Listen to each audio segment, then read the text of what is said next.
Ya Allah, dia masih hidup. Apa yang harus kulakukan?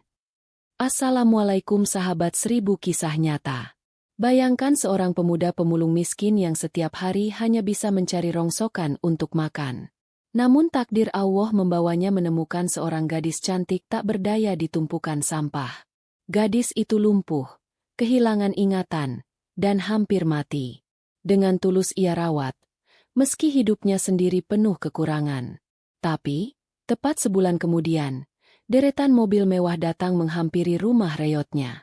Ternyata, sahabat semua, sebelum kita mulai ceritanya, mari semuanya untuk like, share, komen dari daerah mana kalian mendengarkan kisah ini, dan tentunya subscribe channel ini, agar kamu tidak ketinggalan kisah-kisah penuh inspirasi yang menggetarkan hati. Kami doakan yang sudah like dan subscribe channel ini semoga rezekinya selalu mengalir deras, segala urusan selalu dipermudah, dan doanya semoga diijabah oleh Allah Subhanahu wa Ta'ala.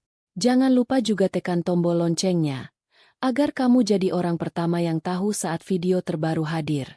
Mari kita mulai ceritanya. Subuh masih pekat ketika Rizwan membuka matanya. Udara dingin dari danau merembes masuk celah-celah papan rumah kayu yang sudah renta. Ia menoleh ke samping, melihat wajah ibunya yang pucat berpeluh. Batuk kecil terdengar, disusul helaan napas berat. Rizwan meraih kain lap basah, mengelap perlahan dahi ibunya. "Bu, aku berangkat dulu nyari rongsokannya. Nanti aku bawain bubur juga buat sarapan," katanya lembut, meski tahu ibunya mungkin tidak benar-benar mendengar. Ia keluar dengan karung goni kosong yang diikat di punggung. Jalan setapak menuju pasar masih basah oleh embun. Burung-burung kecil berlarian di sawah yang mulai terang, dan suara riuh pasar dari kejauhan memanggilnya seperti biasa. Di pasar, suasana mulai ramai. Orang-orang tawar-menawar harga cabai, ayam berkokok tak henti, dan suara motor becak berlalu lalang. Rizwan sudah terbiasa dengan tatapan orang yang menyepelekan. Beberapa menoleh sinis, sebagian lainnya pura-pura tak melihat. Ia menunduk, melanjutkan rutinitasnya. Satu persatu ia mengumpulkan botol, kardus, besi karatan. Tangan kasarnya cekatan memilih mana yang bernilai. Peluh jatuh ke tanah, bercampur dengan debu pasar. Hari berjalan seperti biasanya, hingga langkahnya terhenti di sudut paling sepi, di belakang pasar dekat tumpukan sampah besar. Awalnya Rizwan hanya melihat kain putih yang kotor di antara plastik dan sisa sayur busuk. Ia pikir hanya seragam bekas atau sprei yang dibuang. Tapi ada sesuatu yang janggal. Kain itu terlihat seperti blazer, potongan formal, tidak cocok berada di antara sampah pasar. Rizwan menunduk. Jantungnya berdetak lebih cepat ketika melihat lengan pucat yang menyembul di balik blazer itu. Tubuhnya kaku seketika. "Jangan-jangan," bisiknya pelan. Matanya membesar. Ia mendekat hati-hati. Rambut panjang hitam menempel kotor di wajah seorang wanita muda yang tergeletak tak sadarkan diri. Pipi pucatnya basah oleh air got. Celana putihnya sobek di bagian lutut, penuh lumpur dan noda. Ada darah kering di dahi. Luka sobek yang membuat wajah itu tampak makin pilu. Rizwan tercekat. Untuk sesaat ia benar-benar mengira itu mayat. Namun saat menajamkan pandangan, ia melihat dada perempuan itu naik turun perlahan. Nafas, degup jantungnya semakin keras. Ya Allah, dia masih hidup. Rizwan panik. Kepalanya berputar. Ia tahu dirinya miskin, tak mungkin membawa perempuan itu ke rumah sakit.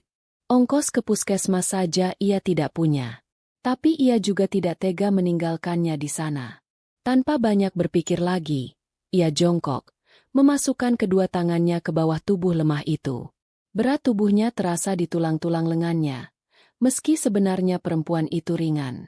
Ia menahan nafas, menggendong dengan punggung, lalu berjalan keluar dari belakang pasar. Beberapa orang melihat sekilas, sebagian melirik dengan heran. Ada yang hendak bertanya, tapi akhirnya memilih diam. Rizwan hanya menunduk, terus melangkah cepat. Ia melewati gang sempit, menyeberang jalan kecil, lalu memasuki jalur tanah menuju rumahnya di tepi danau. Nafasnya memburu, keringat bercucuran, namun ia tidak berhenti. Di punggungnya, Ia merasakan helaan nafas lemah perempuan itu. Itu yang membuatnya terus berjalan. Sampai di depan rumah kayu yang reot, Rizwan mendorong pintu dengan bahunya. Ibunya yang sedang duduk di tikar kaget melihatnya. "Wan, siapa ini?" tanya ibunya dengan suara parau. Rizwan menurunkan tubuh perempuan itu di atas tikar. "Aku nemu di belakang pasar, Bu. Aku kira mayat. Tapi dia masih hidup." Ibunya menatap lekat. Lalu wajahnya berubah cemas. "Astagfirullah. Cepat ambil air hangat. Wan, cepat." Rizwan berlari ke dapur, menyalakan kompor minyak, merebus air dalam panci kecil. Setelah itu ia buru-buru ke warung, membeli kasa dan antiseptik dengan uang terakhir yang ada di kantongnya. Nafasnya tersengal, keringat membasahi bajunya. Ketika ia kembali, ibunya sudah duduk di sisi perempuan itu. Tangannya menggenggam erat selimut tua yang menutupi sebagian tubuh si gadis. Nafas gadis itu masih pelan, tapi stabil. Rizwan berjongkok, menatap wajah pucat yang tidak dikenalnya. Ada perasaan aneh menyeruak dalam dadanya. Takut, bingung, tapi juga dorongan untuk melindungi. Ia mengusap dahinya sendiri, mencoba mengatur nafas. "Bu, bagaimana kalau ada yang mencari?" tanyanya gugup. Ibunya menoleh. Tatapan matanya tegas meski tubuhnya rapuh. "Selama dia masih bernafas, kita rawat. Itu saja yang kita tahu. Masalah nanti, biarlah nanti." Rizwan terdiam. Kata-kata ibunya sederhana, tapi menghantam hatinya. Ia mengangguk, lalu meletakkan perban dan obat seadanya di dekat ibunya. Malam itu mereka berdua menjaga bergantian. Lampu minyak redup menerangi wajah asing yang kini terbaring di rumah kayu mereka. Rizwan duduk di depan pintu, memandang danau yang gelap, sementara pikirannya penuh tanda tanya. Siapa perempuan ini? Kenapa bisa terbuang di tumpukan sampah? Dan apa yang akan terjadi bila suatu saat ada orang datang mencarinya? Sebelum matanya benar-benar terpejam, ia mendengar suara lirih, samar sekali, keluar dari bibir perempuan itu. Seperti potongan nama yang terputus. "Hei!" Rizwan tersentak, menoleh cepat. Tapi perempuan itu tetap terbaring dengan mata tertutup. Nafasnya pelan. Hanya gumaman singkat yang tersisa. Dan sunyi kembali mengambil alih. Rizwan menatapnya lama. Dadanya sesak oleh rasa yang belum bisa ia namakan. Ia tahu, hidupnya tidak akan sama lagi sejak hari ini. Malam itu berlalu dengan pelan. Lampu minyak bergoyang ditiup angin, menebarkan cahaya kekuningan ke dinding papan rumah kayu yang penuh lubang. Rizwan hanya sempat tidur sebentar bersandar di tiang, sementara ibunya tetap terjaga, duduk di sisi tubuh asing yang mereka temukan sore tadi. Ketika ayam jantan berkokok dari kejauhan, kabut tipis naik dari danau, menempel di udara pagi. Suara air menepuk perlahan tepian kayu. Rizwan terbangun, matanya berat. Tengkuknya kaku karena tidur dengan posisi duduk. Ia menoleh, melihat ibunya masih di samping perempuan itu. Wajah ibunya pucat kelelahan, tapi sorot matanya tegas. "Wan," suara ibunya pelan. "Tolong ambilkan air hangat. Kita harus bersihkan tubuhnya. Dia terlalu kotor. Kalau dibiarkan, bisa tambah sakit." Rizwan mengangguk cepat. Ia bangkit, berjalan ke dapur kecil yang sempit. Menyalakan kompor minyak dengan kayu bakar tambahan. Ia menuang air ke panci, menunggu hingga mendidih, lalu mencampurnya dengan air dingin dalam ember kecil. Ia juga mengambil kain bersih seadanya yang ada di rak. Ketika ia kembali ke ruang depan, ibunya sudah menyiapkan sarung tua yang masih cukup layak. "Letakkan embernya di sini," kata ibunya, menunjuk ke sisi tikar. Rizwan meletakkan ember lalu mundur. Ia tahu, tugas ini bukan untuk dirinya. Dengan lembut, ibunya mulai melap tubuh perempuan itu, mengangkat kain kotor yang menempel di kulit, mengganti blazer dan celana putih yang sudah berubah coklat oleh lumpur dengan daster bersih miliknya. Rizwan berdiri agak jauh, menundukkan pandangan. Sesekali ia melirik, tapi lebih sering ia hanya menatap lantai papan. Hatinya berdebar aneh, bukan karena malu saja, tapi juga karena sadar ia sedang menyaksikan sesuatu yang tidak pernah terbayangkan, seorang perempuan asing, berpakaian mewah, kini tergeletak tak berdaya di rumah reot miliknya. Ibu melap rambut panjang perempuan itu dengan kain basah, menyisirnya pelan dengan jari. Lumpur dan sisa kotoran jatuh menetes ke ember. Kasihan sekali, Wan. Siapapun dia, hidupnya pasti tidak mudah sampai bisa tergeletak di tempat sampah seperti itu. Gumam ibunya lirih. Rizwan hanya mengangguk. Dadanya sesak. Setiap goresan luka di tubuh perempuan itu seakan ikut menoreh hatinya. Setelah selesai, ibunya menutup tubuh gadis itu dengan sarung tipis agar hangat. Wajahnya kini lebih bersih, meski masih pucat dan penuh lemah. Luka di dahinya tampak jelas, panjang menyilang sedikit di pelipis. Rizwan duduk mendekat. Tangannya gemetar saat membuka kasa antiseptik yang baru dibelinya semalam. Pelan-pelan. Wan, kau balut lukanya saja. Ibu yang tadi membersihkan badannya. Pesan ibunya. Rizwan mengangguk. Dengan hati-hati, ia menempelkan kasa di luka dahi. Sesekali ia meniup pelan agar perihnya tidak terlalu terasa, meski tahu perempuan itu masih belum sadar. Setelah itu, ia membalut luka di betis kanan, yang tampak memar biru dengan goresan kotor di sisi kulitnya. Ia melakukan dengan penuh kehati-hatian, seakan membalut sesuatu yang rapuh sekali. Matahari mulai meninggi. Cahaya masuk dari celah papan dinding, mengenai wajah perempuan itu. Rizwan tertegun. Dalam keadaan lusuh, pucat, dan sakit seperti itu pun, perempuan itu terlihat berbeda.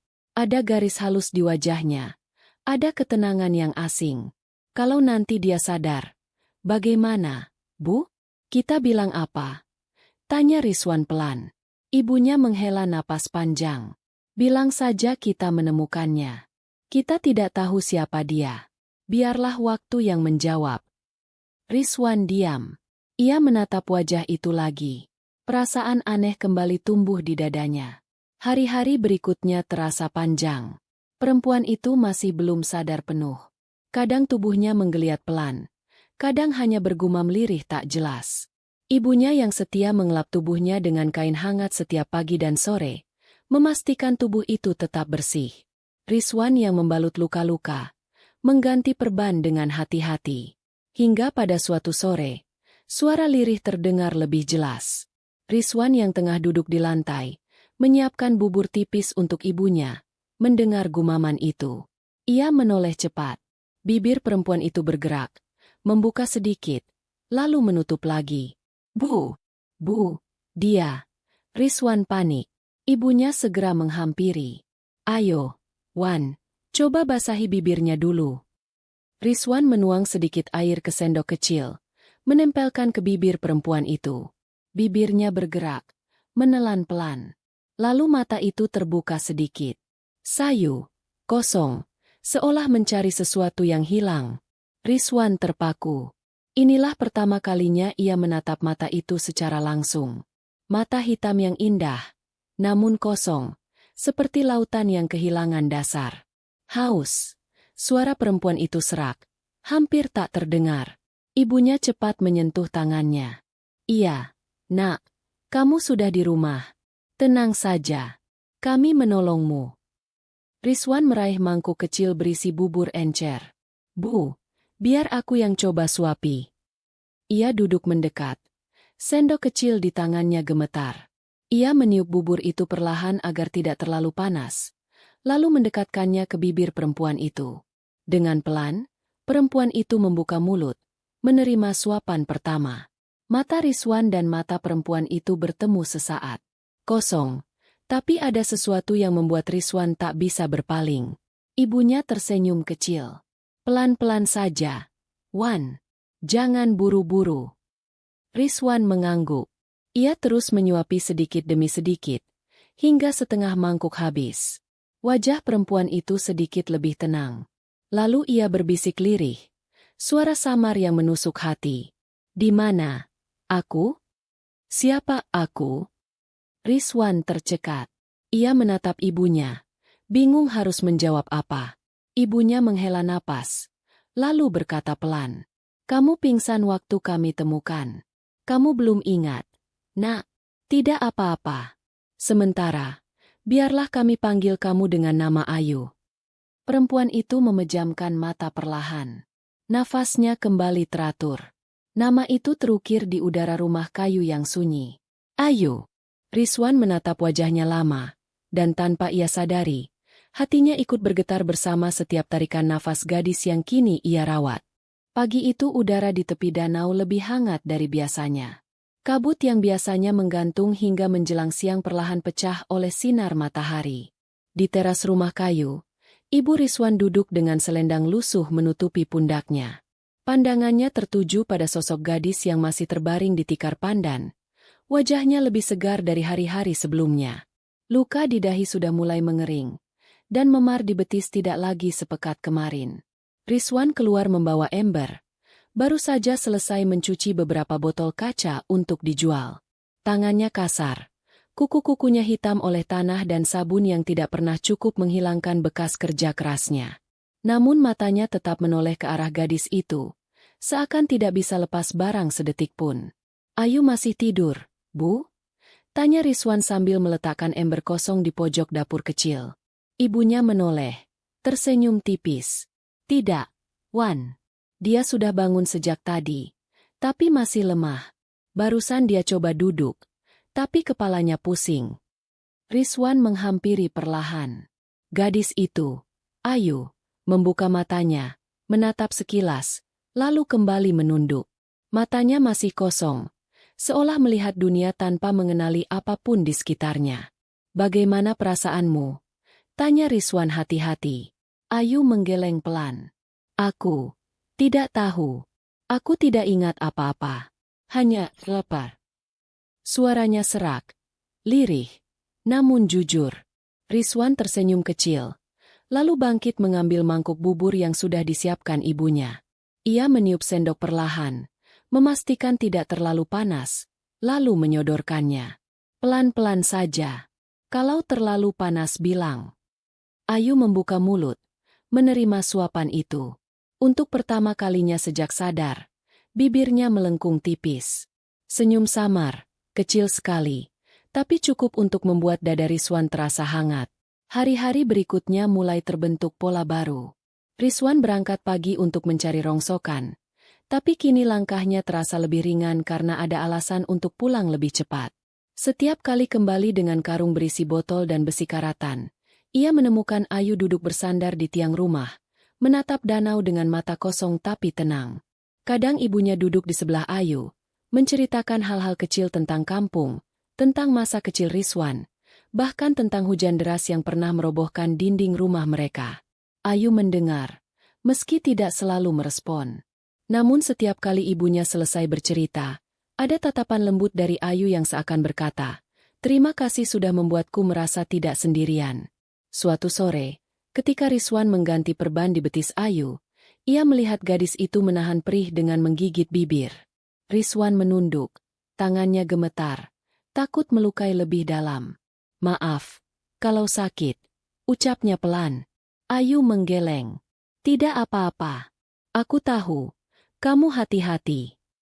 Kalimat itu sederhana, tapi menghantam dada Rizwan. Tidak ada orang yang pernah mengucapkan itu padanya sebelumnya. Hidupnya terlalu lama dipandang rendah. Setiap usahanya sering diremehkan. Kini ada seorang gadis asing yang bahkan tidak tahu siapa dirinya, tapi bisa merasakan ketulusan yang ia berikan. Malam itu, setelah Ayu tertidur, Rizwan duduk di teras rumah memandangi langit berbintang. Ibunya datang membawa secangkir air hangat. "Wan, kau harus kuat. Menolong orang itu tidak mudah. Kita miskin, tapi jangan takut. Ingat, setiap kebaikan yang tulus selalu ada jalannya." Rizwan menatap ibunya. "Bu, aku takut. Kalau nanti ada yang datang mencari Ayu, bagaimana kalau mereka salah paham? Bagaimana kalau mereka mengira aku menculik atau yang lainnya?" Ibunya menghela napas panjang. "Selama niatmu lurus, Allah yang jaga. Jangan pikirkan terlalu jauh. Sekarang, yang penting, rawat dia. Biar nanti kita lihat kemana takdir membawa." Hari-hari berjalan, dan perlahan Ayu mulai bisa berjalan tertatih di dalam rumah. Ia masih sering lupa, masih sering bingung, tapi senyumnya semakin sering muncul. Kadang ia membantu Ibu Rizwan memetik sayur di belakang rumah, meski hanya sebentar sebelum lelah. Kadang ia duduk di tepi danau, membiarkan angin mengibaskan rambutnya. Satu malam, ketika angin dingin berhembus kencang, Ayu duduk di samping api kecil yang dibuat Rizwan di luar rumah. Nyala api memantulkan cahaya ke wajahnya, membuatnya tampak berbeda. Rizwan duduk berseberangan, memeluk lutut, mencoba menahan kata-kata yang berputar di kepalanya. "Aku masih tidak ingat siapa diriku," kata Ayu tiba-tiba. Rasanya kosong sekali di dalam kepala.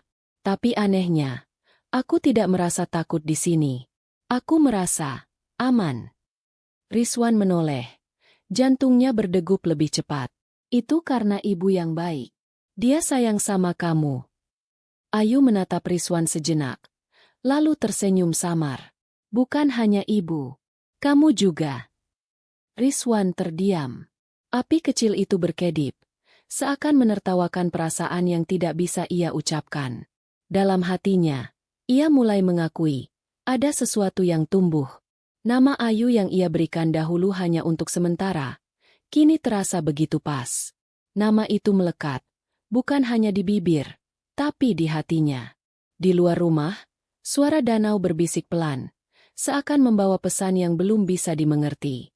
Malam itu, Rizwan semakin yakin, pertemuan mereka bukan kebetulan. Sesuatu yang besar sedang disiapkan oleh takdir, meski ia tidak tahu apa. Dan jauh di dalam hati, ia takut jika suatu hari nama itu diambil kembali darinya, dan Ayu bukan lagi miliknya untuk dijaga. Hari-hari di rumah kayu itu kini berubah. Jika dulu hanya ada suara batuk ibu dan dentingan besi yang dibawa Rizwan sepulang memulung, kini ada tawa samar yang sesekali muncul dari bibir Ayu. Walau ingatannya masih kosong, ia mulai terbiasa dengan rutinitas sederhana mereka. Setiap pagi, setelah Rizwan berangkat membawa karung goni, Ayu membantu ibu menata rumah. Ia menyapu lantai papan dengan sapu lidi, meski terkadang berhenti karena tubuhnya masih lemah. Ibu akan menegurnya dengan lembut. "Ayu, jangan terlalu dipaksa. Kamu masih butuh istirahat." Ayu hanya mengangguk, lalu tersenyum kecil. "Aku ingin membantu, Bu. Kalau hanya duduk saja, rasanya hatiku sesak. Aku tidak ingin jadi beban." Rizwan seringkali pulang lebih cepat dari biasanya. Karung goni di pundaknya belum penuh, tapi langkahnya ringan karena tahu Ayu sedang menunggunya. Begitu sampai rumah, ia melihat Ayu duduk di beranda, menatap danau dengan tatapan jauh. Sesekali angin membuat rambutnya berantakan, dan Ayu membiarkan saja, seolah sedang berbicara dengan dirinya sendiri. "Sedang apa?" tanya Rizwan suatu sore, meletakkan karung di pojok dapur. Ayu menoleh pelan. "Entah, aku merasa tempat ini menenangkan. Seperti aku pernah duduk di tepi air. Tapi bukan di sini. Aku tidak tahu di mana. Hanya, ada rasa yang familiar." Rizwan mendekat, ikut duduk di sampingnya. Pandangannya mengikuti arah mata Ayu ke danau yang tenang. "Mungkin kenanganmu mulai kembali." Ayu menggeleng pelan. "Belum. Yang datang hanya perasaan. Gambarnya masih kosong." Percakapan itu membuat hati Rizwan campur aduk. Di satu sisi, ia ingin Ayu segera sembuh dan mengingat siapa dirinya. Namun di sisi lain, ada rasa takut yang tak bisa ia tolak. Bagaimana jika Ayu pergi setelah ingatannya pulih? Bagaimana jika kehadiran Rizwan hanya singgah sebentar dalam hidup gadis itu? Malam hari, rumah kayu terasa lebih hangat dengan keberadaan Ayu. Ia sering duduk di dekat ibu, mendengarkan cerita-cerita sederhana. Tentang masa kecil Rizwan yang nakal, tentang bagaimana ayahnya dulu meninggal karena sakit, dan bagaimana Rizwan tumbuh menjadi tulang punggung keluarga meski hanya lulusan SD. Ayu mendengar dengan penuh perhatian, sesekali menatap Rizwan dengan mata yang seakan berkata, "Kau lebih berharga dari yang kau kira." Namun, di balik ketenangan itu, ada tanda-tanda kecil yang mengusik. Beberapa kali Ayu terbangun di malam hari dengan wajah pucat. Nafasnya terburu, keringat dingin membasahi pelipis. Rizwan yang sedang tidur di beranda terbangun karena mendengar suara lirih. "Ayu, Kenapa? Tanya Rizwan panik, bergegas menghampiri. Ayu memegang kepalanya. Matanya kosong. Aku bermimpi. Ada suara keras. Suara kaca pecah. Lalu gelap. Setelah itu aku tergeletak. Aku tidak bisa ingat lebih banyak.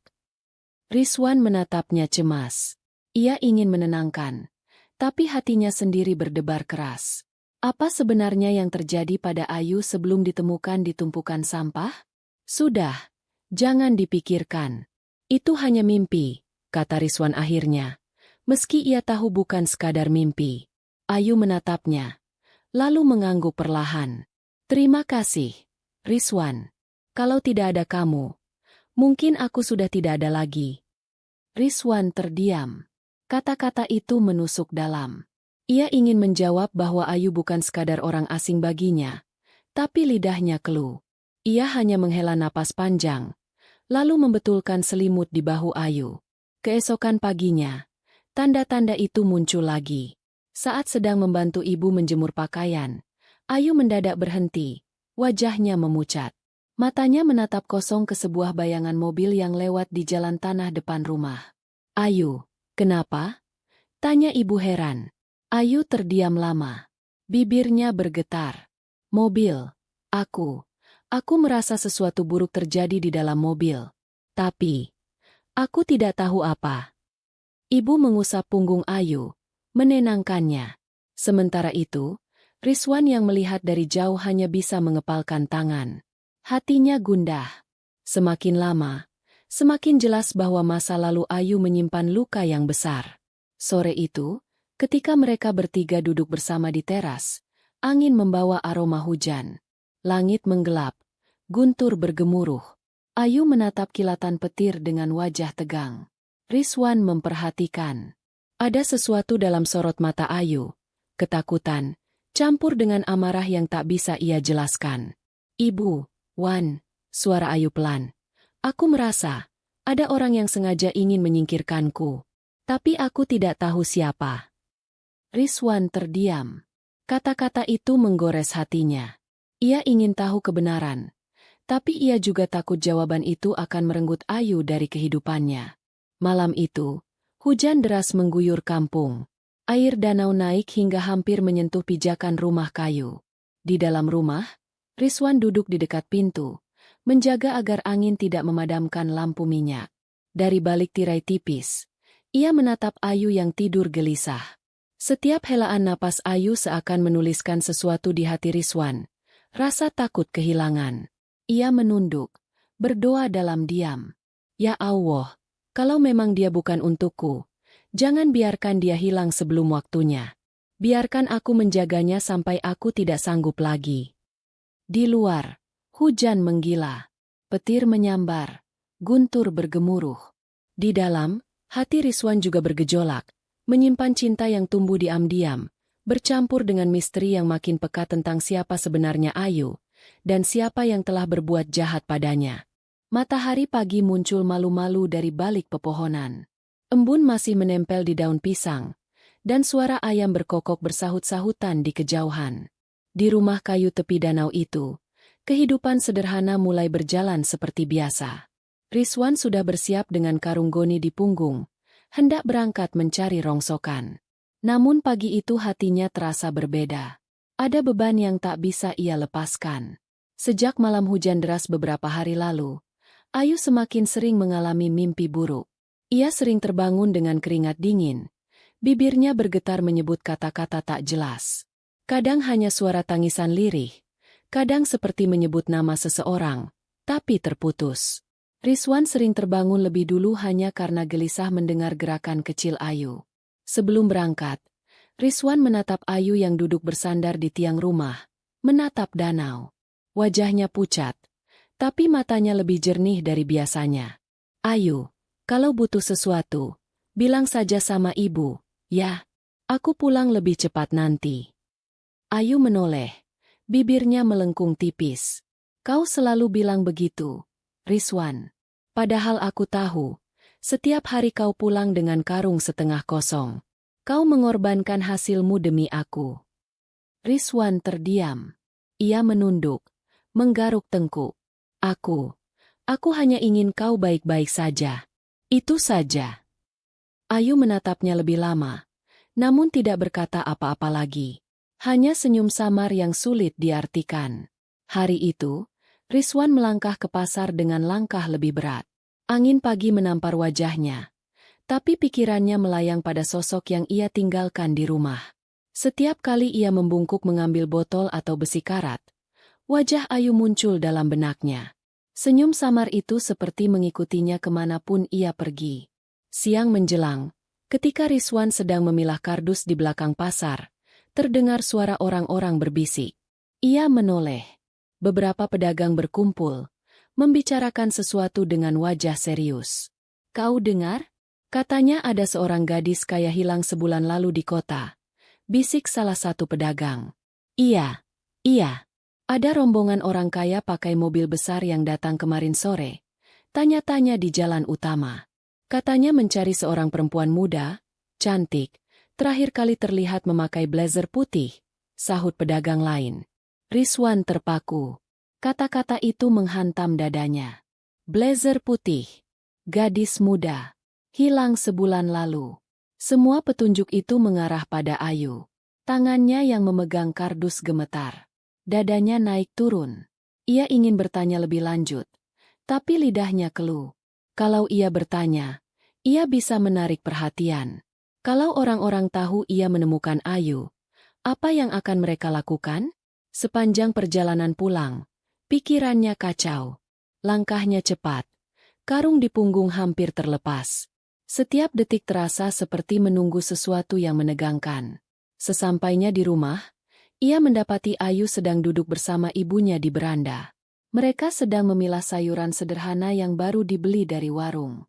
Senyum Ayu tampak hangat, berbeda sekali dengan kecemasan yang kini mencengkeram dada Rizwan. "Wan, kenapa wajahmu pucat begitu?" tanya ibunya heran.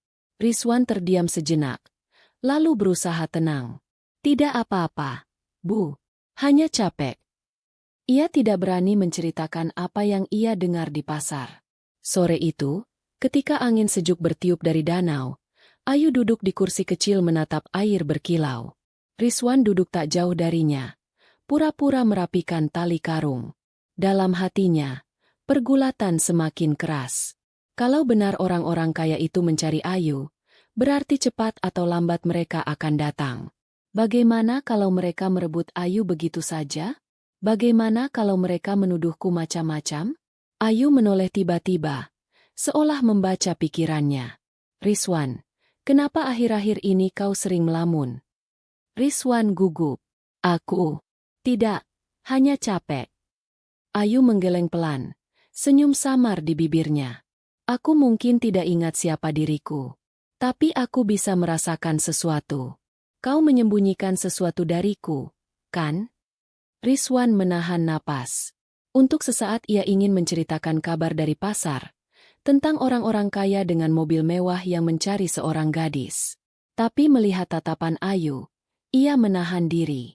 Ia takut kabar itu justru membuat Ayu semakin gelisah. Malam itu, rumah mereka sunyi. Hanya suara serangga dari luar. Namun di hati Rizwan, ribut tak terkira. Ia berbaring di tikar tipis. Matanya menatap langit-langit. Kalau benar ada yang mencari Ayu, cepat atau lambat mereka akan datang. Dan saat itu terjadi, apa yang akan tersisa untukku? Beberapa hari kemudian, kabar itu semakin jelas. Di warung, orang-orang membicarakan rombongan mobil mewah yang sering berhenti di perempatan desa. Mereka membagikan foto seorang gadis muda, wajahnya cantik, memakai blazer putih.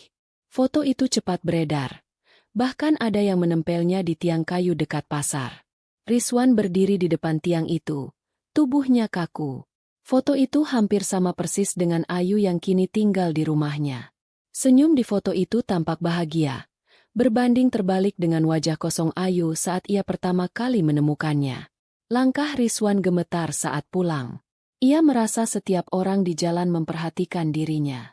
Ia ingin menutupi, ingin berteriak bahwa itu bukan urusannya. Tapi hatinya tahu, cepat atau lambat, rumah reot di tepi danau itu akan diketuk oleh orang-orang asing. Malamnya, Rizwan duduk di depan pintu. Lampu minyak redup. Angin malam masuk membawa dingin. Ia menatap Ayu yang tertidur di dalam. Wajahnya damai di bawah selimut tipis. Rizwan menunduk, berbisik dalam hati.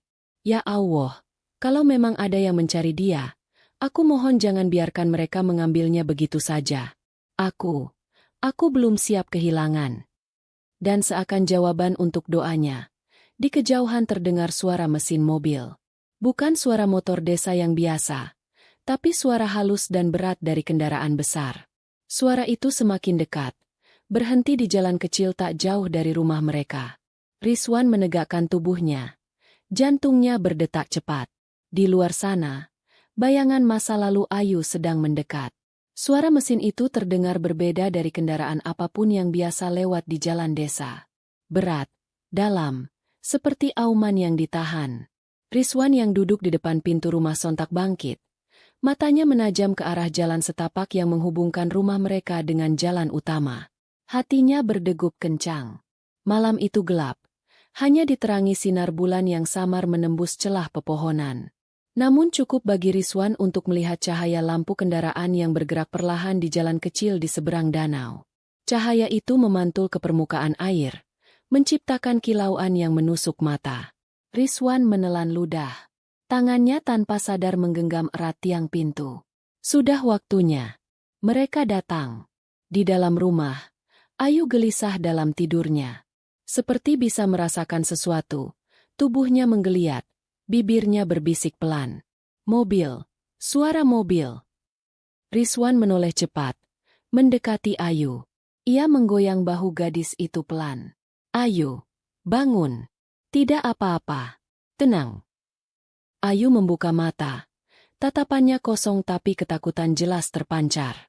Aku dengar. Suara itu. Aku pernah dengar. Rizwan menatapnya. Bingung harus berkata apa. Ia tidak bisa membohongi Ayu, tapi ia juga tidak sanggup mengatakan yang sebenarnya. Kalau Ayu tahu ada mobil asing mendekat, bisa jadi ia panik.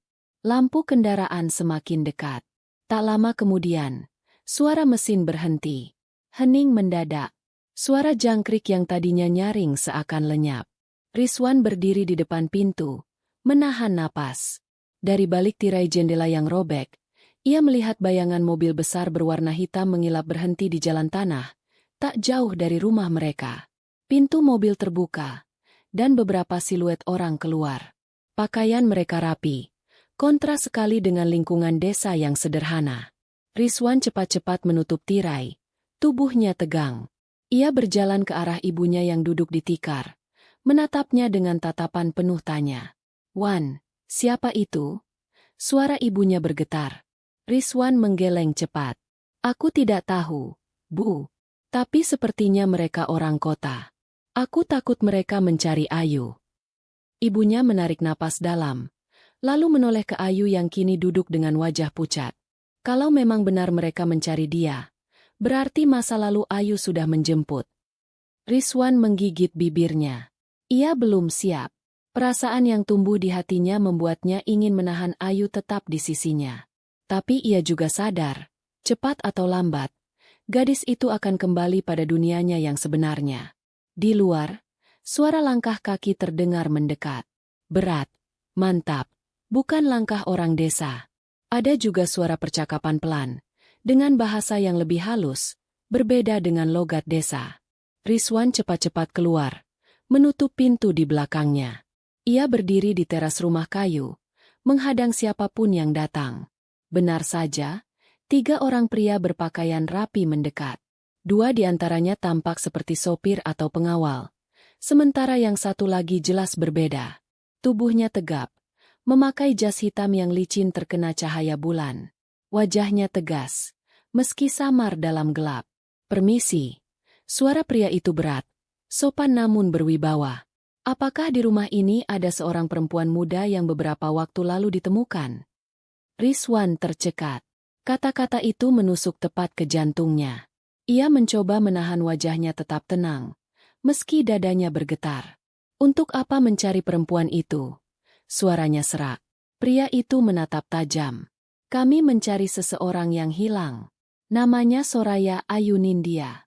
Ia terakhir terlihat mengenakan blazer putih, dan kami mendapat kabar seseorang di desa ini mungkin menemukannya. Rizwan hampir kehilangan tenaga di kakinya. Nama itu, Soraya Ayu Nindya, sama sekali asing di telinganya, tapi hatinya tahu, itu adalah nama asli Ayu. Dengan cepat, Rizwan menggeleng. Aku tidak tahu siapa yang kau maksud. Di sini hanya ada aku, ibuku, dan, ia ragu sejenak, dan seorang perempuan yang sakit. Kami menemukannya di sampah pasar. Sudah sekarat. Dia tidak ingat siapa dirinya. Pria itu menghela napas panjang, lalu menoleh sebentar ke arah rumah. Tatapannya tajam, seolah menembus dinding papan yang rapuh. Kalau benar dia orang yang kami cari, kami tidak akan membahayakanmu. Kami hanya ingin membawanya pulang. Rizwan mengepalkan tangan. Kalau memang benar, biarkan dia sendiri yang memutuskan. Dia masih bingung. Ingatannya hilang. Jangan paksa dia sebelum waktunya. Suasana tegang. Angin malam membawa aroma tanah basah, membuat suasana makin berat. Kedua pria yang tampak seperti pengawal itu saling menatap, tapi tidak bergerak. Pria berjas itu menunduk sedikit, seolah menimbang kata-kata Rizwan. Akhirnya ia berkata, "Baik, kami tidak akan memaksa malam ini, tapi kami akan kembali." Ia menatap Rizwan dalam-dalam. Jaga dia baik-baik. Jangan biarkan orang lain mengambilnya sebelum kami. Setelah itu, mereka kembali ke mobil. Mesin kembali menyala, lalu perlahan menjauh. Cahaya lampu mobil menghilang di tikungan jalan desa, menyisakan sunyi yang menekan dada.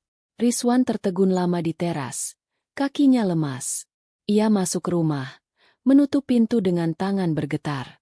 Ayu menatapnya dari tikar. Wajahnya cemas. Siapa mereka? Rizwan? Kenapa mereka mencari aku? Rizwan tidak bisa menjawab. Ia hanya duduk di lantai, menunduk. Napasnya berat. Hatinya berteriak ingin berkata jujur, tapi lidahnya membeku. Dalam hatinya, ia tahu satu hal, hidup mereka bertiga tidak akan pernah sama lagi. Masa lalu Ayu sudah menemukan jalannya menuju rumah kayu reot ini. Dan cepat atau lambat, rahasia besar yang terkubur akan terbongkar. Sejak malam kedatangan mobil hitam itu, rumah kayu di tepi danau tidak lagi sama. Rizwan selalu terjaga sampai larut. Matanya mengawasi jalan tanah yang sunyi, khawatir mobil itu akan kembali sewaktu-waktu. Ia bahkan lebih sering duduk di depan pintu daripada tidur. Pagi berikutnya, Ayu duduk di beranda bersama ibu. Jemarinya bermain dengan kain sarung yang menutupi kakinya. Sesekali ia menatap danau dengan pandangan jauh. Sorot matanya berbeda. Ada sesuatu yang berkecamuk di dalamnya, seperti bayangan yang berusaha keluar dari kegelapan. "Ibu," suara Ayu pelan. "Tadi malam aku mendengar mereka menyebut sebuah nama. Soraya." Ia menunduk. Bibirnya bergetar. "Kenapa aku merasa nama itu milikku?" Ibu menoleh, menepuk tangannya lembut. "Kalau memang benar itu namamu, nak, syukuri. Mungkin Allah memang ingin perlahan mengembalikan ingatanmu." Rizwan yang baru pulang dari pasar, berdiri di ambang pintu, mendengar percakapan itu. Dadanya terasa sesak. Kata Soraya terus terngiang di telinganya. Nama itu terdengar indah, berwibawa, berbeda dengan Ayu yang sederhana, yang ia berikan dari ketulusan saat pertama kali menemukan gadis itu. Ia ingin mengatakan sesuatu, tapi lidahnya keluh. Ia tahu cepat atau lambat Ayu, atau Soraya, akan sadar siapa dirinya. Dan ketika saat itu tiba, mungkin ia tak lagi punya alasan untuk menahannya di sini. Hari-hari berikutnya, Ayu mulai lebih sering merenung. Kadang ia terdiam lama di tepi danau. Tatapannya kosong tapi matanya basah. Kadang ia terbangun di malam hari, menggumamkan nama Soraya dengan suara serak. Suatu malam, ketika lampu minyak hampir padam, Ayu duduk di depan pintu, membiarkan angin malam mengibaskan rambutnya. Rizwan yang baru saja selesai merapikan karung mendekat. "Kenapa tidak tidur?" tanyanya hati-hati. Ayu menoleh, Matanya sayu. Rizwan, aku takut. Kalau aku benar Soraya, berarti aku punya masa lalu. Mungkin keluarga, mungkin sahabat. Tapi, kenapa aku merasa mereka yang seharusnya menjagaku justru membiarkan aku tergeletak di tempat sampah? Rizwan tercekat. Ia ingin menyangkal, ingin menenangkan. Tapi di dalam hatinya pertanyaan itu juga terus bergema. Siapa yang tega melakukan hal sekeji itu? Aku tidak tahu, Ayu, jawab Rizwan akhirnya. Masih menggunakan nama yang ia berikan. Yang aku tahu, sejak aku menemukanmu, hidupku berubah. Aku hanya ingin kau tetap di sini, aman bersama kami. Ayu terdiam lama, menatap wajah Rizwan. Ada sesuatu yang bergetar di matanya. Campuran haru dan bingung. Kau selalu memanggilku Ayu. Nama itu, sederhana, tapi membuatku merasa hidup lagi. Aku takut kalau nama Soraya benar-benar milikku. Aku akan kehilanganmu, Rizwan. Rizwan menelan ludah. Hatinya bergetar hebat. Ia ingin mengucapkan isi hatinya. Tapi suara itu hanya bergetar di dadanya. Tak keluar. Ia hanya menunduk. Menggenggam karungnya erat-erat. Keesokan harinya, kabar dari pasar kembali mengusik. Orang-orang desa bercerita, mobil-mobil mewah itu kini lebih sering berkeliaran. Bahkan menyebarkan kabar berhadiah bagi siapa saja yang tahu keberadaan Soraya Ayu Nindya Hermawan. Nama panjang itu kini terngiang di telinga setiap orang, termasuk Rizwan. Ia berjalan cepat pulang. Dadanya panas. Begitu sampai rumah, ia melihat Ayu tengah menyapu halaman dengan pelan. Ketika Rizwan mendekat, Ayu menatapnya dengan mata yang penuh tanya. Kenapa kau terlihat cemas? Rizwan menghela napas, lalu berkata jujur. Nama Soraya sudah menyebar kemana-mana. Orang-orang kota mencarinya dengan hadiah besar. Semua orang di desa akan tahu cepat atau lambat. Aku takut. Mereka akan datang langsung ke sini. Ayu terdiam. Sapu di tangannya terlepas jatuh. Wajahnya pucat. Bibirnya bergetar. Jadi, aku benar Soraya. Rizwan menunduk. Suaranya serak. Aku tidak tahu pasti. Tapi semua tanda mengarah ke sana. Malam itu, Ayu menangis pelan di sisi ibu. Ia tidak menangis keras. Hanya air mata yang mengalir deras tanpa suara. Bu, kalau aku benar Soraya, kenapa aku ada di tempat sampah? Siapa yang membuangku? Siapa yang ingin aku hilang? Ibu hanya mengusap rambutnya lembut. Nak, jangan paksakan dirimu. Ingatan akan kembali saat waktunya tiba. Yang penting sekarang, kau bersama orang yang ingin menjagamu dengan tulus. Ayu menoleh ke arah Rizwan yang duduk di pojok. Menunduk. Tatapan itu membuat Rizwan makin sesak. Ia tahu, Ayu menyadari ketulusan itu. Tapi ia juga tahu bahwa masa lalu yang menakutkan sedang menunggu untuk merenggut gadis itu darinya. Di luar, angin malam kembali membawa suara mesin dari kejauhan. Tidak sedekat sebelumnya, tapi cukup untuk membuat hati Rizwan mencelos. Bayangan masa lalu Ayu semakin nyata. Dan di balik bayangan itu, ada sosok-sosok yang mungkin berusaha menyingkirkan Soraya demi sesuatu yang jauh lebih gelap. Rizwan mengepalkan tangan. Ia berjanji dalam hati, apapun yang terjadi, ia tidak akan membiarkan Ayu, atau Soraya, kembali jatuh ke kegelapan itu. Hari itu langit berwarna pucat, seakan menahan hujan yang tak kunjung jatuh. Angin membawa debu dari jalan desa, membuat pepohonan di tepi danau bergoyang pelan. Rizwan baru saja kembali dari pasar dengan karung goni setengah penuh di punggung. Ia sengaja pulang lebih cepat. Hatinya gelisah sejak mendengar kabar bahwa rombongan orang kaya semakin sering masuk desa, mencari seorang gadis bernama Soraya Ayu Nindya. Di depan rumah, Ayu sedang duduk bersama ibu, menjemur pakaian di tali yang direntangkan di antara dua batang bambu. Senyum kecil sempat muncul di wajahnya ketika melihat Rizwan datang. Tapi sebelum Rizwan sempat membalas, suara berat dari kejauhan memecah ketenangan. Brum, brum. Semua mata menoleh. Suara mesin itu semakin jelas, semakin dekat. Tak lama kemudian, deretan mobil hitam mengilap muncul di tikungan jalan tanah. Roda-rodanya menimbulkan debu yang mengepul. Warga desa yang sedang berjalan menepi, menatap dengan tatapan heran bercampur takjub. Jarang sekali mobil mewah masuk sejauh ini, apalagi lebih dari satu. Rizwan tertegun. Jantungnya berdegup kencang. Ia tahu, saat yang ia takutkan akhirnya tiba. Mobil pertama berhenti tepat di depan rumah kayu mereka. Pintu belakang terbuka, dan keluar seorang pria muda tampan dengan jas rapi berwarna abu gelap. Rambutnya tersisir sempurna, wajahnya tegas dan berwibawa. Ia melangkah dengan tenang, tapi sorot matanya tajam, seperti sedang mencari sesuatu yang amat penting. Ayu spontan berdiri. Tubuhnya sedikit gemetar. Tatapannya terpaku pada sosok itu, meski wajahnya tetap diliputi kebingungan. Ada sesuatu dalam hatinya yang bergetar, seolah mengenali, tapi ingatannya masih kosong. Pria itu mendekat, lalu berhenti beberapa langkah dari mereka. Soraya. Suaranya berat, namun lirih, penuh haru. Ayu terdiam. Nama itu menusuk telinganya. Soraya. Lagi-lagi Soraya. Dadanya sesak. Matanya basah tanpa tahu sebab. Rizwan melangkah cepat ke depan Ayu, berdiri setengah menghalangi. Siapa kau? Suaranya dingin, meski gemetar. Pria itu menatap Rizwan sekilas, lalu kembali menatap Ayu. Namaku Raihan. Aku sahabat Soraya sejak kecil. Kami mencari dia sejak sebulan lalu. Sebelum Rizwan sempat bicara lagi, Raihan melangkah lebih dekat, meraih bahu Ayu, lalu memeluknya erat.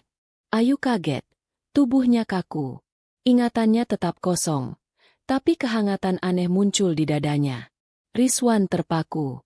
Pemandangan itu menusuk hatinya dalam-dalam. Hatinya panas, dadanya sesak.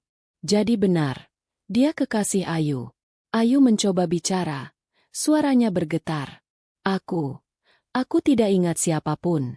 Tapi, kenapa aku merasa hatiku gemetar saat kau sebut nama Soraya? Raihan menatap matanya penuh rasa iba. Karena itu memang dirimu. Soraya Ayu Nindya Hermawan. Kau menghilang. Kami mencarimu kemana-mana. Rizwan berdiri kaku. Matanya menatap tanah. Semua rasa yang ia pupuk selama sebulan merawat Ayu runtuh begitu saja. Ia merasa kecil, hina, seolah tak punya tempat lagi. Namun saat itu, sesuatu terjadi yang membuat hatinya terhenti. Ayu memalingkan wajah dari Raihan, lalu menatap Rizwan dengan mata berkaca-kaca. Kalau aku benar Soraya, kenapa hatiku justru merasa lebih tenang bersama Rizwan? Kenapa aku ingin dia tetap di sisiku? Raihan tampak terkejut, bibirnya sedikit terbuka. Soraya. Rizwan tersentak. Ia tidak menyangka Ayu akan berkata begitu di depan pria tampan itu. Perasaan campur aduk menguasainya. Haru, takut, sekaligus bingung. Ibu yang sejak tadi hanya duduk terdiam akhirnya angkat bicara. Nak Raihan, kalau benar kau sahabat Ayu, jangan terburu-buru membawanya. Ingatannya belum pulih. Biarkan dia memilih. Biarkan dia menemukan jalannya sendiri. Suasana menjadi hening. Hanya suara angin yang lewat di sela pepohonan. Raihan menatap Rizwan. Kali ini lebih lama. Ada sinar tajam. Tapi juga seolah ada pengakuan. Kau yang merawatnya selama ini.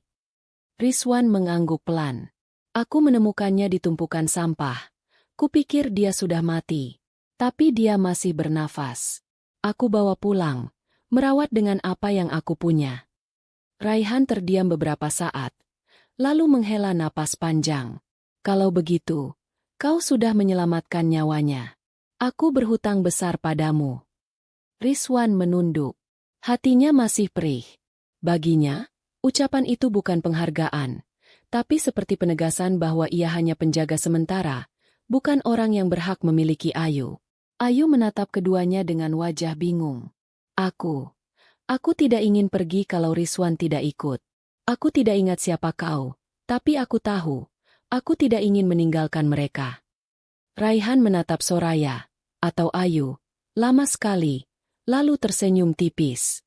Baik, kalau itu maumu, Rizwan ikut. Mari pulang bersamaku. Mungkin dengan itu, kau bisa mengingat siapa dirimu. Rizwan terpaku. Jantungnya berdegup lebih keras. Ia tidak tahu apakah harus merasa lega atau justru takut. Yang jelas, hidupnya akan berubah mulai dari hari ini. Langkah Rizwan terasa berat ketika ia mengikuti Raihan dan Ayu ke dalam mobil hitam yang menunggu di depan rumah kayu mereka. Karung goni yang biasanya selalu ia bawa kini tertinggal di pojok dapur. Hatinya bergetar, seolah ia sedang meninggalkan bagian dari dirinya sendiri. Ibu menepuk bahu Rizwan sebelum ia masuk mobil. "Wan, jangan takut. Kalau memang ini jalan yang harus kau tempuh, hadapi. Ingat, Allah selalu bersama orang yang tulus." Rizwan mengangguk, lalu membantu Ayu masuk ke kursi belakang. Ayu menggenggam tangannya erat, seakan takut kehilangan pegangan. Tatapan matanya penuh kegelisahan. Namun ada juga keteguhan yang membuat hati Rizwan sedikit lega. Mobil melaju melewati jalan desa, meninggalkan danau yang sunyi dan rumah kayu reot yang selama ini menjadi saksi pertemuan mereka. Di balik kaca jendela, Rizwan melihat wajah-wajah warga desa yang melongo melihat pemandangan itu. Ia bisa membaca pikiran mereka. Apa urusan pemulung miskin ikut naik mobil mewah orang kota? Tapi Rizwan tidak peduli. Perjalanan memakan waktu lama. Jalanan berliku, berganti dari tanah desa ke aspal mulus perkotaan. Lampu-lampu terang mulai muncul.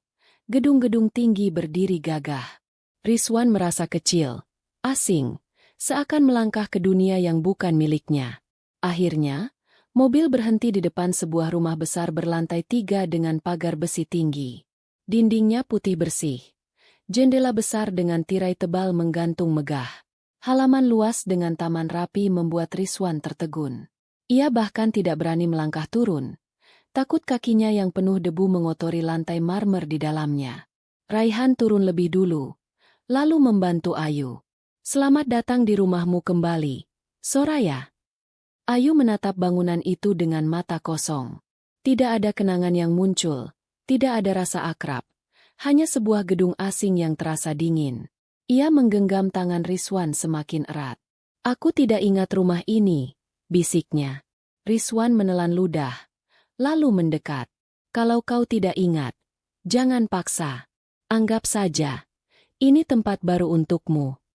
Pintu besar terbuka, dan seorang wanita paruh baya berlari keluar. Raut wajahnya penuh air mata. "Soraya! Ya Allah, Soraya!" Ia langsung memeluk Ayu erat, menangis terseduh. "Kami mencarimu kemana-mana, Nak." Ayu kaku, tidak membalas pelukan itu. Ia hanya menoleh ke Rizwan, kebingungan. "Aku, siapa dia?" bisiknya. Rizwan tidak tahu harus menjawab apa. Raihan mendekat, menjelaskan pelan. "Dia bibimu. Selama ini yang merawatmu sejak kecil ketika orang tuamu sibuk. Kau sangat dekat dengannya dulu." Ayu menatap wajah wanita itu lama, mencoba mencari potongan kenangan. Namun kepalanya hanya berdenyut sakit. Ia menutup mata. Air mata menetes tanpa alasan. Mereka dibawa masuk ruang tamu megah dengan sofa empuk, lampu kristal bergelantungan, dan dinding penuh lukisan mahal. Rizwan duduk kaku di ujung kursi, tangannya gelisah, seolah takut setiap gerakannya akan menimbulkan masalah. Bibi Soraya duduk di samping Ayu, memegang tangannya. "Nak, siapa yang melakukan ini padamu? Siapa yang tega meninggalkanmu begitu saja?" Ayu menggeleng lemah. Aku tidak tahu. Aku hanya ingat suara keras. Kaca pecah, lalu gelap. Saat aku sadar, aku sudah ada di rumah Rizwan." Bibi menoleh ke Raihan. Wajahnya tegang. "Raihan, kau harus cari tahu. Ada yang berbuat jahat pada Soraya. Dan aku curiga, orang itu masih di sekitar kita." Rizwan menunduk. Dadanya semakin sesak. Kata-kata itu bergema di kepalanya. Ada yang berbuat jahat. Pertanyaan yang sejak awal ia simpan kini makin jelas. Siapa yang membuang Ayu, atau Soraya, ke tumpukan sampah? Malam itu, setelah semua orang bubar, Raihan menghampiri Rizwan yang berdiri di balkon, memandang kota dari ketinggian. "Kau pasti merasa asing di sini." Rizwan menoleh. Wajahnya kaku. "Aku tidak seharusnya ada di sini." Raihan menatapnya lama, lalu tersenyum tipis. Tapi Soraya ingin kau di sini. Itu sudah cukup. Dengarkan aku. Rizwan. Ada orang dalam keluarga ini yang ingin menyingkirkan Soraya.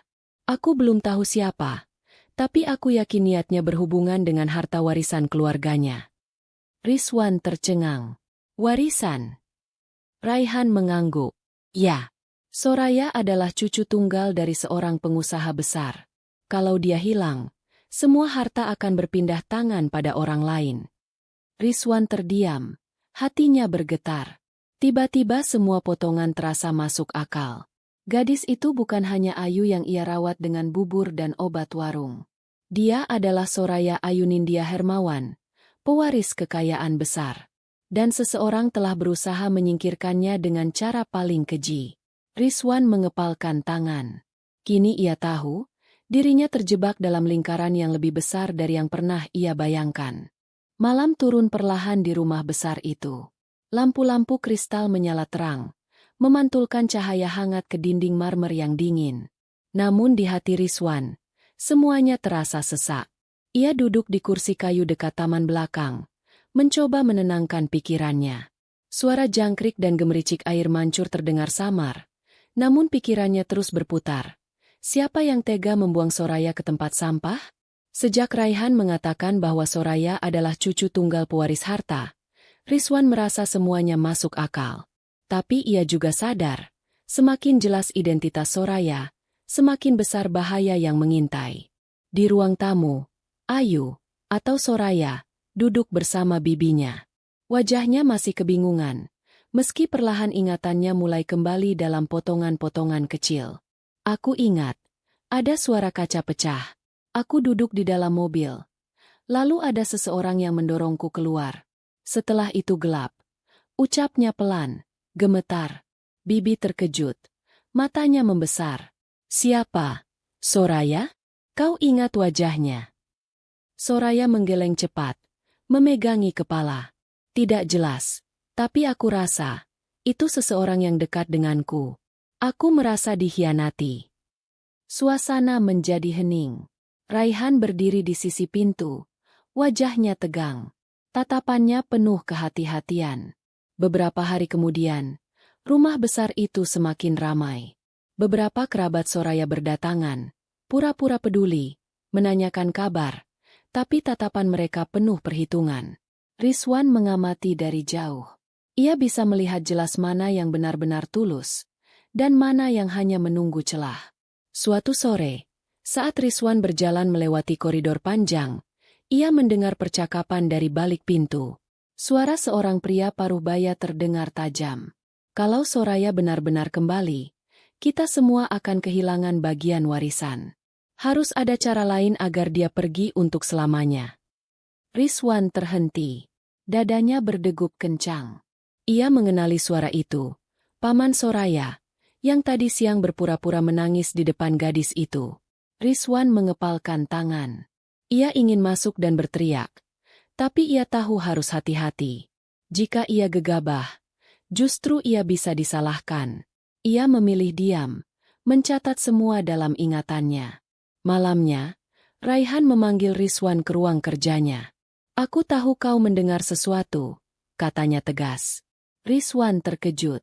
Kau tahu? Raihan mengangguk. Aku sudah lama curiga. Paman Soraya, Pak Haris, dialah yang paling ingin Soraya hilang. Kalau Soraya tidak ada, dialah yang berhak atas sebagian besar harta keluarga. Dan cara yang ia pilih, membuangnya ke tumpukan sampah agar dianggap hilang. Rizwan merinding. Ia menggenggam lututnya, menahan amarah. Jadi benar, orang dekatnya sendiri yang tega. Raihan menatapnya serius. Besok kita buktikan. Aku butuh kau sebagai saksi. Kau yang menemukannya. Kau yang merawatnya. Kehadiranmu sangat penting untuk menyingkap kebenaran. Keesokan harinya, semua keluarga besar berkumpul di aula rumah besar itu. Soraya duduk di kursi utama, masih pucat, tapi matanya tegas. Raihan berdiri di sampingnya, sementara Rizwan duduk agak ke belakang, menunduk, meski hatinya berkecamuk. Raihan mulai bicara. Soraya memang sempat menghilang. Tapi kini dia kembali. Dan kami tahu siapa yang berusaha menyingkirkannya. Ruangan langsung riuh. Beberapa kerabat saling pandang. Sebagian berbisik panik. Raihan menunjuk Pak Haris. Kau yang terakhir bersamanya di dalam mobil, bukan? Pak Haris kaget. Wajahnya memerah. Apa maksudmu? Jangan menuduh sembarangan. Soraya berdiri dengan gemetar. Suaranya lirih tapi jelas. Aku ingat. Seseorang mendorongku keluar dari mobil. Suara kacanya pecah. Aku jatuh ke tanah. Dan itu suaramu, Paman. Semua mata tertuju pada Pak Haris. Ia tergagap, mencoba menyangkal. Tapi tatapannya bergetar. Saat itulah Rizwan berdiri. Suaranya mantap meski jantungnya berdetak keras. Aku yang menemukannya di tumpukan sampah. Tubuhnya penuh luka. Hampir mati. Kalau bukan karena niat busuk seseorang, mana mungkin gadis terhormat seperti dia dibuang di tempat hina seperti itu? Kata-kata Rizwan menggema di aula. Wajah Pak Haris semakin pucat. Keringat bercucuran. Akhirnya, semua bukti dan saksi membuatnya tak bisa mengelak lagi. Ia berteriak, lalu mencoba kabur. Tapi para penjaga keluarga segera menahannya. Suasana gaduh. Soraya menangis. Menutup wajah dengan tangan. Raihan memeluknya untuk menenangkan. Tenang, Soraya. Semua sudah terungkap. Kau selamat. Namun Soraya menoleh. Menatap Rizwan dengan mata penuh air. Aku selamat, karena dia. Ucapnya sambil menunjuk Rizwan. Dia yang menjagaku saat aku tak punya apa-apa. Dia yang membuatku merasa hidup. Aku tidak akan melupakannya. Rizwan tertegun. Tubuhnya kaku. Ia tak pernah berharap kata-kata itu keluar. Malamnya, setelah semua reda, Soraya menghampiri Rizwan di balkon rumah besar itu. Udara dingin menusuk. Tapi wajahnya hangat dengan senyum samar. Rizwan, aku mungkin Soraya Ayu Nindya Hermawan. Tapi di hatiku, aku tetap Ayu. Ayu yang kau temukan. Ayu yang kau rawat. Aku ingin tetap bersama kalian. Bolehkan aku kembali ke rumah kayu di tepi danau itu? Rizwan menatapnya lama. Dadanya sesak. Ia ingin menolak. Ingin berkata bahwa dunia Soraya bukan lagi dunianya. Tapi tatapan gadis itu begitu tulus. Begitu yakin. Dan malam itu, di bawah langit yang bertabur bintang, Rizwan sadar. Kadang cinta tak peduli dari mana asalmu. Kadang, yang dibutuhkan hanya hati yang mau tetap tinggal. Meski dunia mencoba memisahkan. Soraya menggenggam tangan Rizwan erat. Terima kasih, Rizwan. Kau bukan hanya penyelamatku. Kau rumahku. Dan untuk pertama kalinya sejak semua dimulai, hati Rizwan merasa tenang. Ia tahu, apapun yang terjadi, kisah mereka baru saja benar-benar dimulai. Cerita selesai. Sahabat semuanya, kisah Rizwan dan Soraya mengajarkan kita bahwa kebaikan tulus tidak akan pernah sia-sia. Rizwan hanyalah seorang pemulung miskin, tapi ketulusan hatinya menjadikannya penyelamat bagi seorang pewaris kaya raya yang hampir binasa. Sementara itu, kebusukan hati orang dekat sendiri justru yang berusaha menyingkirkan Soraya demi harta. Dari cerita ini kita belajar bahwa nilai seseorang bukan diukur dari pakaian atau harta yang dipunya, melainkan dari hati dan ketulusannya. Sejelek apapun penilaian manusia, Allah selalu tahu isi hati yang sebenarnya. Dan cinta, tak peduli dari mana asalnya. Soraya bisa saja kembali ke dunia gemerlapnya, tapi yang ia pilih adalah Rizwan, pria sederhana yang pernah menemaninya di saat tak punya apa-apa. Semoga kita semua bisa mengambil hikmah dari kisah ini. Jangan pernah meremehkan orang yang sederhana, karena bisa jadi mereka memiliki hati yang jauh lebih mulia dari orang yang berpakaian indah. Terima kasih sudah mendengarkan cerita ini sampai akhir. Sekian untuk cerita hari ini. Nantikan cerita-cerita menarik lainnya yang akan menggetarkan hati kalian. Jika kalian suka dengan ceritanya, klik like, tinggalkan komentar, dan share cerita ini, agar kami semakin semangat menyajikan kisah-kisah inspiratif lainnya. Sampai jumpa di video berikutnya. Wassalamualaikum warahmatullahi wabarakatuh. Ya Allah, Dia masih hidup.